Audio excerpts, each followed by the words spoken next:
Hey guys, Matthew here. It's been far too long since my last upload. I apologize for that. And today we're going to be going over the reveal of the Sentinel League. I'm going to be sharing my thoughts. I'm going to be obviously looking over the patch notes, which are very short actually. So this video shouldn't be extremely long, but there was still a lot to talk about despite the fact that the patch notes were very short, because there's still a lot of new content coming to the game and a lot of things I'm very excited about. Some less, but let's get right into it. So the actual Sentinel League itself, I will say, doesn't look insanely exciting. Now, at the end of the day, not every single league can be insanely exciting, but what is really cool is one thing that is enabled from the Sentinel League, which I think is absolutely exciting, that I'm super hyped about, which is the crafting portion of this, which is kind of like being able to Awakener's Orb normal rare items and potentially getting modifiers on these items, which we have never ever been able to get before, but I'll get into that a little bit later. Now, in terms of the league itself, not much to say. You'll basically get these little sentinels. You get to activate them once per map, and they basically will empower enemies or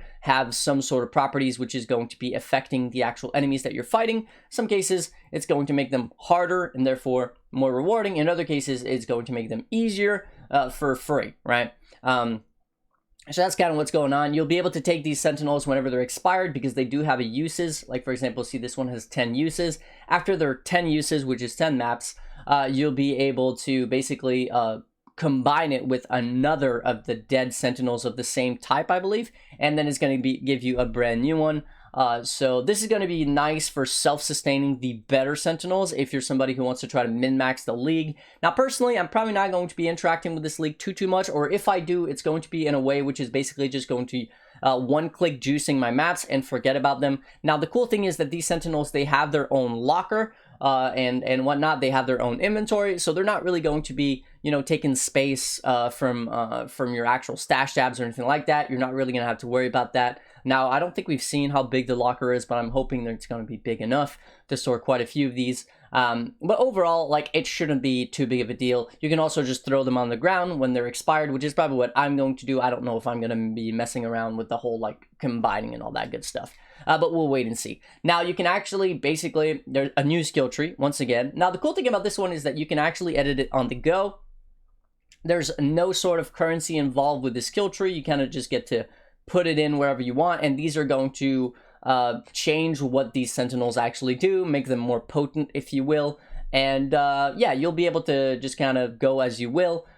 So what I think this is going to be, basically, there's probably going to be a content creator, probably Guillermo, let's be honest, who's going to figure out, like, the most optimal way to set this up, and then everybody's going to copy him, or at least I'm going to copy him. So that's probably what's going to happen with this, but there's going to be the ability to kind of just mess around with it as much as you like, because there is absolutely no cost to respeccing this, and you can even set it up before you actually have the nodes unlocked, or at least the amount of passives required to go through there, and as you unlock more passives, it's going to fill itself out by itself, which is pretty neat. Okay, assemble and experiment. This is what I was talking about, right? You'll get these power cores, and they're going to allow you to put two sentinels together to make a new one. Sometimes it's going to be basically an Uber version, sometimes it's going to be a unique version, sometimes it's just going to be a mix of the two that you put, sometimes better, sometimes worse, or whatever. Like I said, I don't think that this part of the league is that enticing, at least to me. Now, discover the unique sentinels. Again, even the unique ones don't seem that crazy. I mean, there's the Hollow's Cold one, which is like kind of having a mini Headhunter. So if you've never had a Headhunter, well, you'll get to know how it feels. But for people who do have Headhunters, this is kind of like whatever. Then there's the, like, for example, the Basilisk, which is petrify enemies for 5 seconds. This is kind of like an oh shit button. You'll just press that. Everything on your screen gets, like, petrified for 5 seconds. You can kill it, you know, reset your character, blah, blah, blah. Overall, again, I don't see the use of that in Softcore Trade League, where everything is about speed, but, you know, maybe. Angel of Vengeance, this one has destroyed map item, quantity affects number of rewards from empowered enemies. Empowered monsters drop 18 currency rewards. So you can see, like, here, this empowered monsters drop 18 currency rewards. This can get pretty wild. I do think that some people are definitely going to be min-maxing, especially with this one specifically, with the number of currency rewards that it adds to your maps, as I believe the Cosmic Apex Sentinel is the one that basically makes it so it hits your entire screen at once. So because of that, it's going to basically affect every single monster on your screen. So you'll want to have as many monsters as possible in the juiciest map ever. And then all those empowered monsters are going to drop 18 currency rewards. I do think this is going to be a good way to farm, you know, raw exalts, sort of the same way that we had Nemesis 4 Sextant before. Maybe potentially you get lucky, you get a mirror or whatever. But overall, for solo play and whatnot, I don't know if this is going to be efficient to try to, you know, keep buying these to sustain them. We don't know the prices either. Probably going to be dictated by group players. Okay, now this is what I'm extremely hyped about. Create powerful items.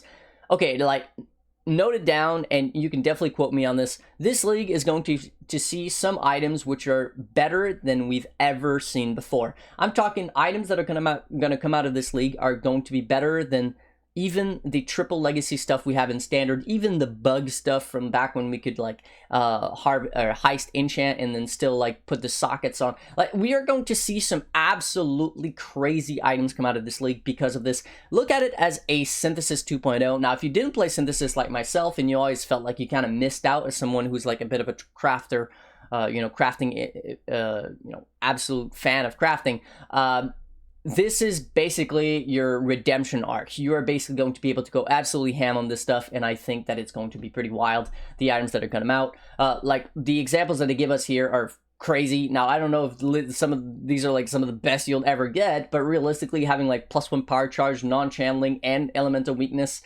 with T1 all-res, T1 cast speed, and I think this is T1 or T2 flat ES on a prismatic ring, is like, that's one hell of a ring, put it that way. Definitely mirror worthy, if you will. Now, a little bit niche with the cast speeds and the energy shield, but the +1 power charge with the all res, the elemental weakness, and the non-channeling skills is busted by itself. So yeah. Now we have this over here, which is like crazy. There's 3 modifiers on this item out of the 5 that we see that are not supposed to be there. Magebane has never been possible to acquire on, you know, rare items. Global Defenses is a modifier which is exclusive to Breach Lords, or I should say to Chayula, from Flawless Breachstones, or vendoring, you know, 60 Breach Rings, I should say, is also possible. But it wouldn't be fractured if you do it that way. Flawless Chayula will actually drop a fractured version of it sometimes. And then Spell Suppression is also impossible to get on a pure armor piece. You would need to have at least 1 dexterity requirement, 1 evasion in order to get this Spell Suppression. So this item has like 3 modifiers that came out of absolutely nowhere, and it's an Astral Plate, which is a T1 base with all resistance implicit. Like, that thing is literally insane, and you could easily finish this by basically doing suffixes cannot be changed, and then hitting it with some ashlings until you get a veiled suffix. Then you go ahead and unveil that for like double resistance, double attributes, something like that. Then you can reforge life until you get T1 life on the prefix. Craft something like, say, I don't know, life is extra energy shield, so the Gravicious mod, and there you go. You've got literally a perfect 6 T1, if you will, body armor, which is busted, like literally busted beyond belief. So the things that we are going to be able to do with this league, at least the crafting portion of it, is wild, and I'm extremely excited, if you can't tell by the fact that I've been talking about it for 5 minutes. All right, next, take control of your Atlas. Now, this is really cool. 20 new keystones. Essentially, they're just giving players, again, more opportunities to basically set up their Atlas the way that they want, to be able to farm the things that they want, and we'll talk about that when we get into patch notes with some of the nodes that they actually added, which are super, super neat.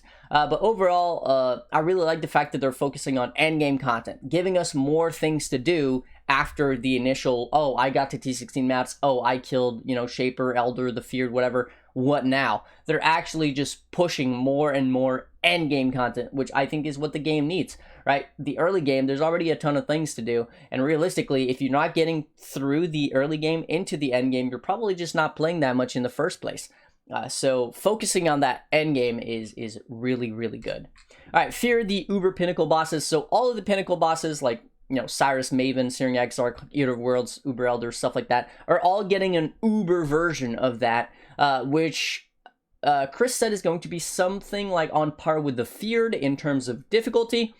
So the Feared is a pretty hard encounter. I think most people are not able to complete it on their characters, be it because their characters are too weak or they lack the actual, you know, mechanical skills to do it. So I think that this is going to be really, really interesting, seeing people try to push for these Pinnacle bosses.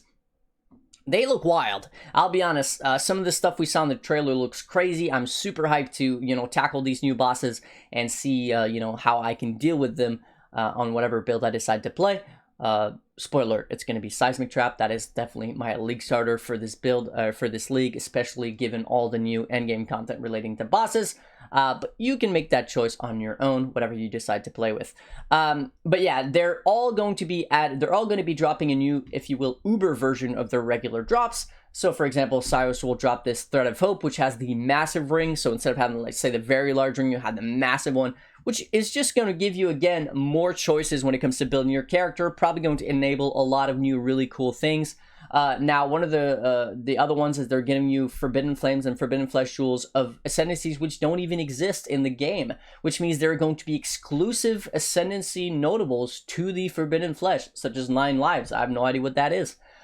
Is it going to be like a Diablo 3 passive, which makes it so when you die, you actually revive with 20% health every 40 seconds? I don't know. Is that where we're going? I don't know. But I'm excited because it's a lot of new stuff. Now, claim new uniques. Overall, I'm pretty disappointed, or maybe not disappointed, but I don't think the uniques are going to be game-changing, except maybe for Impossible Escape. Now, this one was made by Steel Mage. It's a really cool unique. Basically, it's like an intuitive leap on crack, if you will. It allows you to do what an intuitive leap does, but for any actual key or any keystone on the Atlas or whatever. It's wild. Obviously, these are going to drastically differ in price. Some of them are going to be cheap, some of them are going to be expensive, the same way that Forbidden Flame jewels are. But this thing is going to be crazy, and I do think that we are going to want to look out for some of the better ones.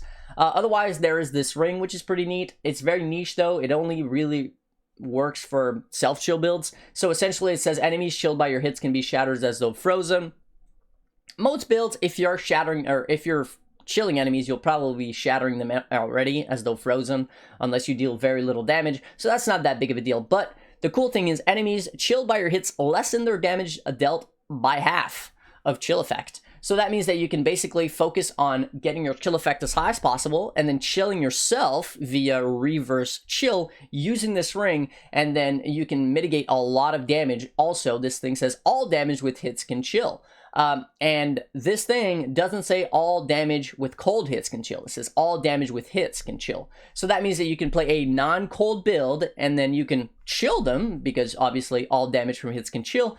So you could play like a fire build where you're going to chill stuff and you're going to be able to shatter them because of the enemies chilled by your hits can be shattered as though frozen. So overall, it's a good defensive ring.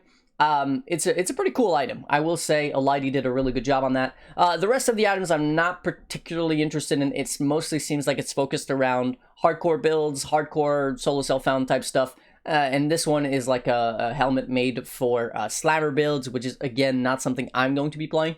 But I'm sure there's going to be uses for all of these uniques, as they all have their place in the game, even though some are quite niche.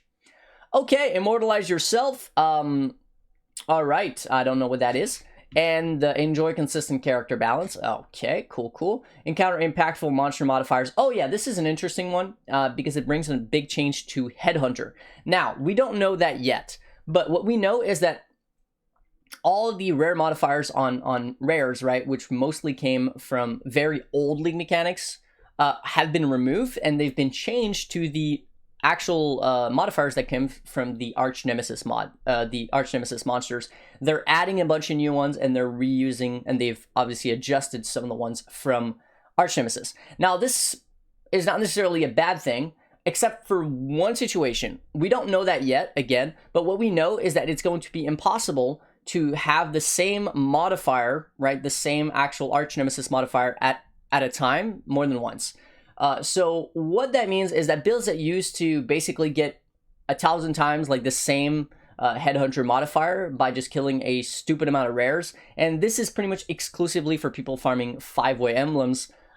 If they're no longer able to stack these modifiers from the Arch Nemesis modifier, and there's a limited pool of them, and this is the big question, how big is the pool of Arch Nemesis modifiers?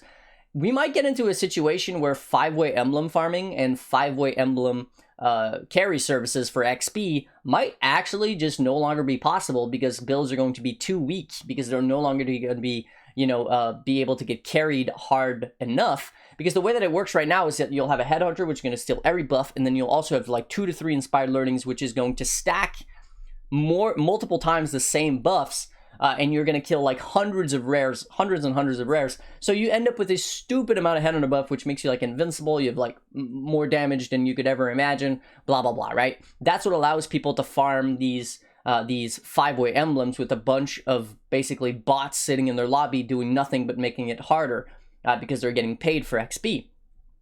Now, if you're no longer able to stack the same modifier multiple times, and there's a very limited pool of them, then this whole playstyle is just going to go out the water, going to go out the door, sorry, going to be completely done. It's no longer going to be possible. But again, I don't know. This is just speculations. We have to wait and see. All right, use a game controller on PC. Cool, if you're into that. Tinker with quality of life features. All right. Complete harder challenges. I will say, I have never, ever gone for challenges in my life. I've never completed 40-40 or even 36 or 38, whatever. I'm definitely getting this. I don't care how hard the challenges are. This is one of the coolest set they have ever put out. And this is including their actual paid sets from like supporter packs and stuff. This thing looks wild. So it's going to be a challenge going for, 40 challenges, because they said that the equivalent of 12 and 24 challenges before is now 6 and 12. So what that means is that 40 challenges now is going to be significantly harder than it used to be. So for the people who actually want to go for like 36 to get this beast of a set are definitely going to have to put the time in and put the effort, because I feel like it's not going to be too easy. All right. It's T-Rex Vault, so I don't know what this... Oh yeah, this is the skins for the uniques, which is a pretty cool addition to the game. Some people will say it's a little bit expensive, and I do agree. But that is just subjective to what you're willing to spend. And then there's also going to be the supporter packs, which I don't remember what they have in them, but that's not what this video is about. Okay, let's finish up with the patch notes. Now, there's actually not a lot to talk about when it comes to the patch notes, so don't worry, I'm almost done here. The Sentinel League, we've already went over that. Now, some of the major new content updates, it's basically a lot of the stuff that is being added in terms of the cores that I was talking about earlier, which allows you to, put your Sentinels together. There's the new 20 Atlas Keystones. There's new Awaken Gems, which are the Empower, Enhance, and Enlighten, which can drop from the Uber Maven fight. There's the new uniques, and there's 12 new divination cards, which we've already seen previously. Minor changes, whatever. Arch Nemesis changes. Basically, it's not going core, but they are reusing the actual modifiers as I was previously talking about. Bloodlines and Nemesis removal. So these are where pretty much all of the modifiers from rare and magic monsters used to come from Bloodline and Nemesis. And this is like the first or second league ever in Path of Exile. So these modifiers were extremely old. Now, a lot of the change, the biggest change I should say when it comes to this removal is I believe that they are removing the Soul Eater modifier. You will no longer be able to steal that, and that's kind of a big deal, especially again for those 5-way farmers, but we'll have to wait and see. Now, one of the big change, which I think is super cool, is the Atlas skill changes. Now, they're adding a lot of these keystones, which are really cool. For example, let's go through a few of them here. Maps found in areas have 200% chance to be your favorite map. Non-favorite map drop as basic currency instead. So if you're somebody who likes to farm the same map over and over again, and you don't have to worry about trading, either buying or selling maps, you could just take this. You'll have a much easier time actually sustaining your favorite map, and then any map that drops, which is not your favorite map, which means you don't care about it, is going to drop as a basic currency item instead. That could be a mirror, that could be an exalt, that could be a chance orbs, you just don't know. Your maps cannot be modified by fragments. Your maps have 50% more base chance to contain extra content. So for people who really like Alch and Go, right, you're not going to be putting scarabs, you're not going to be putting anything on your map whatsoever. You just want to Alch and Go as fast as possible. Boss rushing, for example, this is going to be really good because you'll have a 50% chance to contain extra content, which could be, for example, a Harvest Grove or, a Deli Mirror, whatever, things like that, which even if you are not really caring about any of those, getting an extra harvest could be the difference between making a few extra exalt every day or not. So I think that this is definitely pretty big.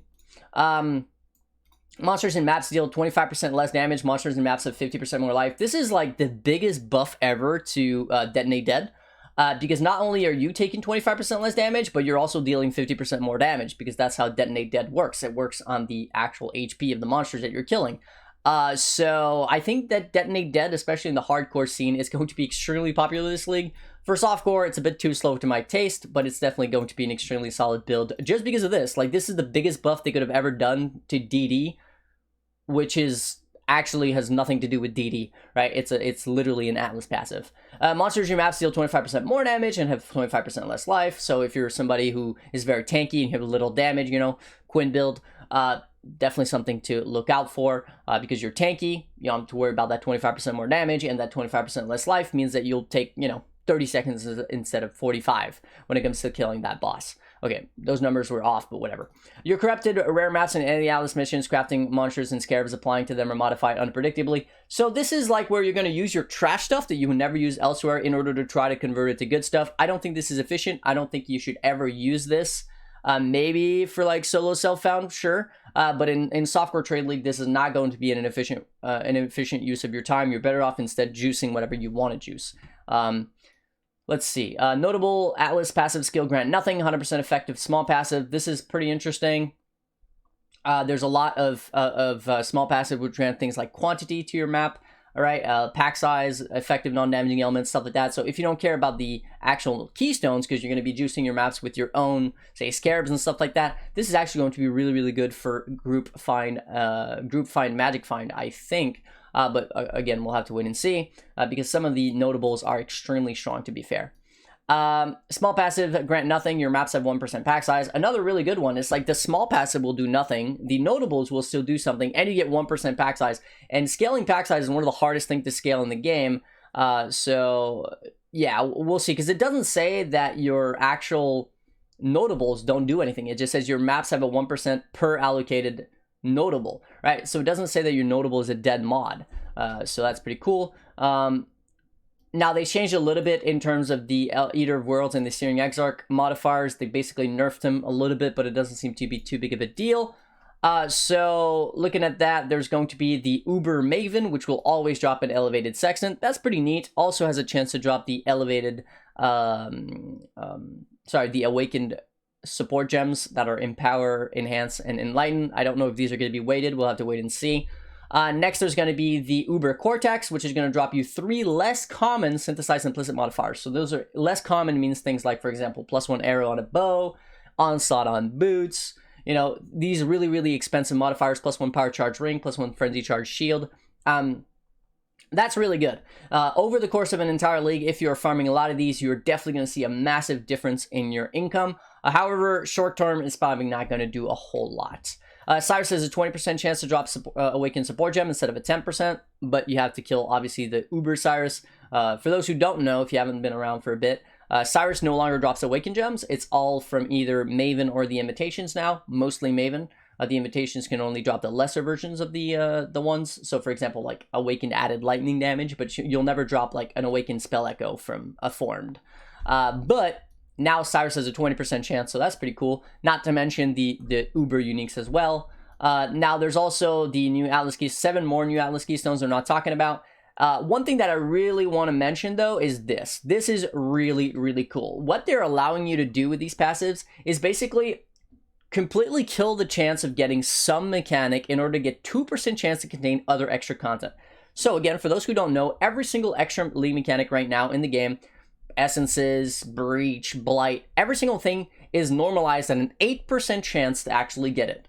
So what this allows you to do is to remove one of these 8% chance. So let's say, for example, your maps have no chance to contain a Sacred Grove, which is Harvest. Your maps have a 2% chance to contain extra content. So you're removing this 8% chance to get a Sacred Grove, but you're taking all the other mechanics and adding a 2% chance to it. And there's a lot more than 4 mechanics. So what that means, essentially, is that by taking some of these notables, you are actually going to increase the total amount of extra league mechanics that you're seeing, and you're also going to removing the one that you don't want to see.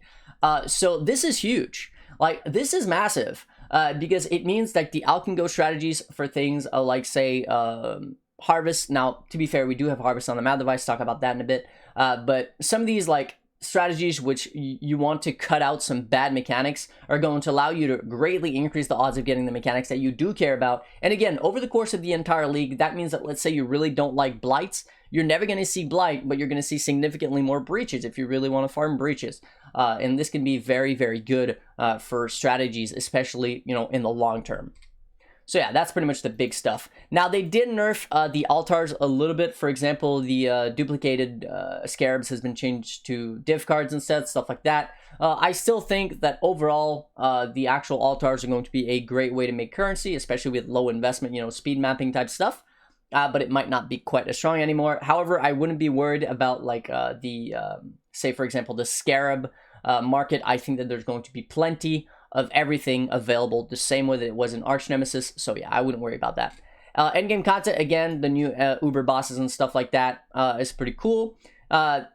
Overall, no nerf this league. They're not nerfing Omni. They're not nerfing Seismic. They're not nerfing any of your favorite builds, any of your favorite items. They're not nerfing anything, and they're not buffing anything. So that means that overall, the meta might be a little bit stale. However, because the game is changing, right? And even if they're not buffing or nerfing anything, some of the items are going to allow for new builds to come out of the woodworks, and some items are definitely still, like some of the new uniques, for example, and whatnot, are definitely going to be affecting the way people play the game. Like that ring, for example, the self-chill ring, which you can self-chill yourself and then, you know, use like fire to chill and stuff. There's going to be some cool stuff going on there. So obviously we'll have to wait and see how this is going to go. But I'm super happy about it. I don't really mind the fact that they're not nerfing anything, obviously, and I don't really mind the fact that they're not buffing anything because there's a lot of really, really strong builds right now. It is a bit of a shame that there's no new skills, however, because it means there's nothing new to actually try, but it does mean that we can actually go back to some old builds which we may have forgotten about and bring them back to life. For example, gonna give a shout out to Jung Grown for what he's bringing back to life right now, Creeping Frost, right? Creeping Frost is a build that hasn't been played for a very long time. Matter of fact, I never saw that much play except for, I believe, Big Duck's build on Occultist, and he's bringing it back on Inquisitor and bringing it back instead of a damage over time as like a shotgunning build, and it does insane amounts of damage. And I think there's a lot of these hidden gems and skill gems because people just haven't figured out how to actually scale them, and basically having this another 3 months to figure out all these old gems should allow for the meta to change, at least in some regards. So I'm not disappointed by that at all, and I think the state of the endgame is significantly more important to me anyways. So that's pretty much all I have in terms of my, my first impression and my thoughts on the upcoming Sentinel League. Overall, I cannot wait. Now, I did say I was going to talk about a little bit of my upload schedule for the upcoming week. So tomorrow, there's going to be my first guide, which is going to be Seismic Trap, obviously with the leveling, with the mid-game, early game, end game, all that good stuff. I will be converting to cold damage for my super endgame. That guide is going to come a little bit later on, a few days into the league probably. After that, the day after that, we are going to be looking at Omni. So I did make a really, really extensive Omniscience guide, but as I played it, I learned a lot more about it than I initially knew, and I learned a lot better ways of how to build it, how to make it more tanky for relatively cheap, and overall, I'm much more happy with the knowledge that I've gained over time, so I'm going to be changing my Omni build quite a bit, and also, I didn't have a leveling guide to it because I had it so late into the league, right, over a month into the league. But this time around, I'm going to be including an actual leveling guide, which is probably going to be Deadeye Spectral Helix, which is a super, super fast build and also a very, very chill build. Very tanky, very fast, good damage, good clear, etc. And then the day after that, we're going to go back to General Cry. That's going to be my third and probably final league starter that I'm going to be recommending. Now, I know that these three builds are builds that I've already mentioned on my channel, I've already made guide out of, but the reality is, why change the recipe if it works? I think that those three builds are some of the best to actually tackle the new endgame content. I think that some of these builds are some of the best well-rounded build in the game, especially for softcore trade league, not talking about hardcore here. So they can get quite tanky, they can have a stupid amount of damage, good clear, super chill to play, like one-button builds and stuff like that. So those are the builds that I'm going to be going with. Obviously, highly recommend if these are not builds that you're interested in. There's going to be a lot of other content creators. Gazi, Minion Guy, if you're looking for Skelly Mages, something like that. Drumgrown, probably going to come up with some 5-head stuff this league. We'll have to wait and see. Kobe, etc. A bunch of other content creators. So shout out to them. Anybody who's bringing some more knowledge to the community. Otherwise, that's going to be it for this video. I do want to say, as always, though, a massive thank you to my supporters, Sarisco, Brandon, Welcome Back, Thomas, Neg the Great Master, Alex, Tim, Mercury, Johnny, Nalgar, Solomon, Exo, Jerichosa, and Bidzin. And as always, anybody else who supported me in the past and anyone else who persists to remain anonymous. Now there's been a massive influx of new supporters over at the Patreon, so I really want to say thank you guys. If you're not on the list, it will be updated shortly. Have yourself a great one, boys, and I'll catch you guys tomorrow. Peace.